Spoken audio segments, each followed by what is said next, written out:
weight gain and loss.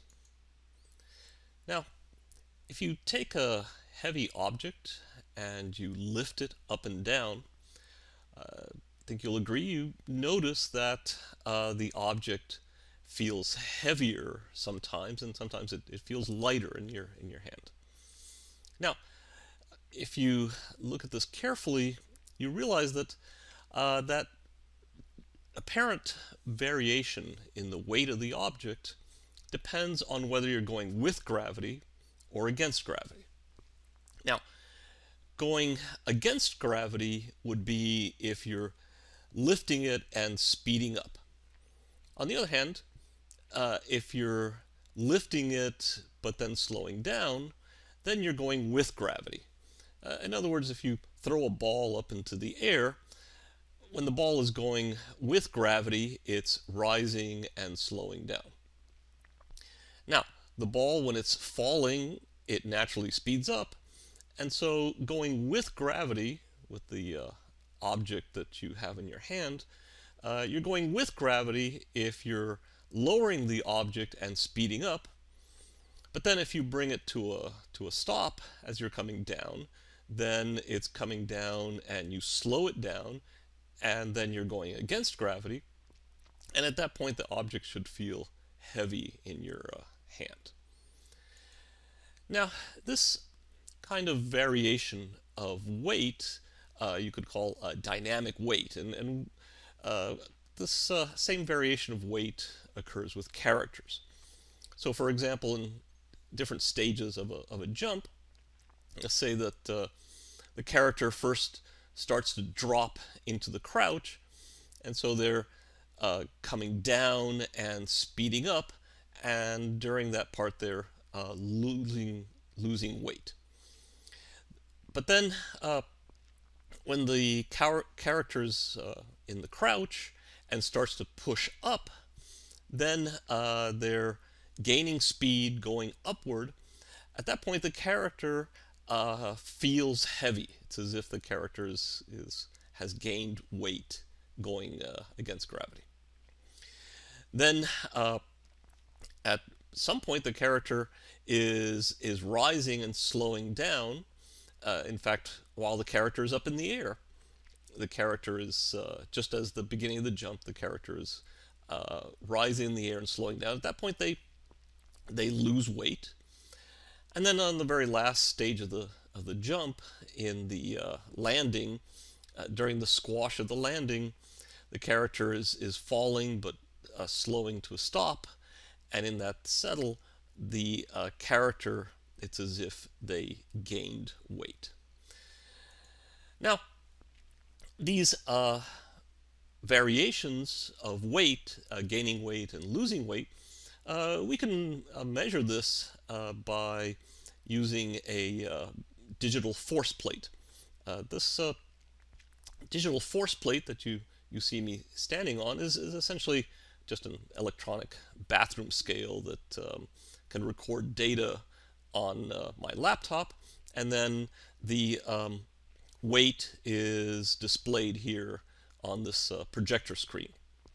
And you'll see in the next clips that I will be either gaining weight or losing weight depending on whether my motion is going against gravity or with gravity. So let's look at the first clip. I'm just going to be moving my torso up and down. So let's play this first clip.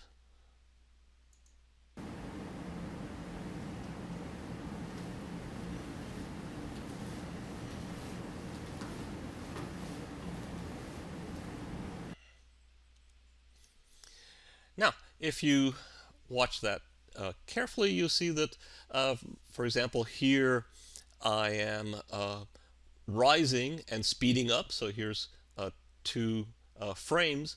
And if you look back on the graph, my weight is going up. It's already larger than my normal weight of about 180 pounds.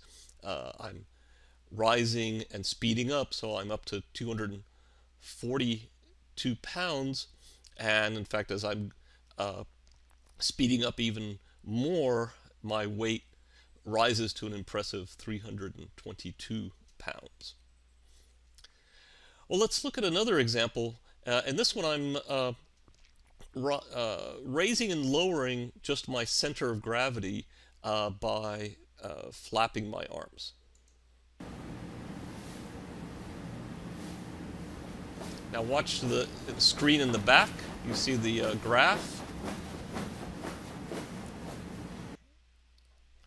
And you see how my weight is varying up and down as I'm flapping my arms.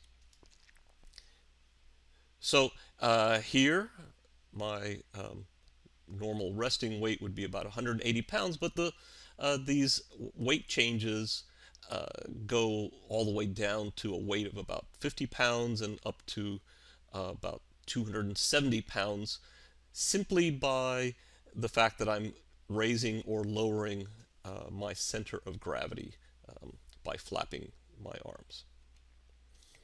Let's just look at one more example. So, very general motion. I wouldn't call this dancing. It's more like flailing around. So there you are.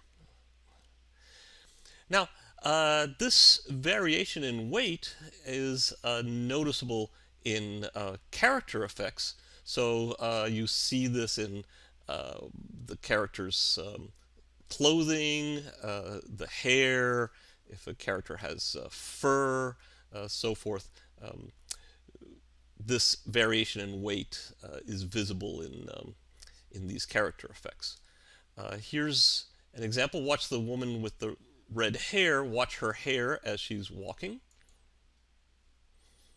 Here it's in slow motion. Make it easier to see those variations of her weight reflected in her hair.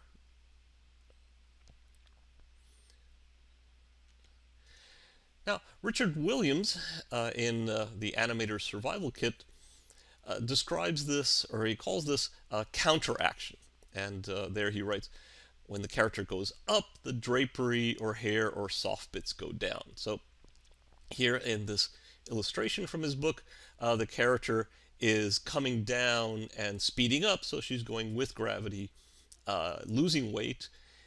This next pose, she's moving upwards and speeding up, and so it's as if she gains weight. Everything on her body, her hair, clothing, her body itself seems to be heavier.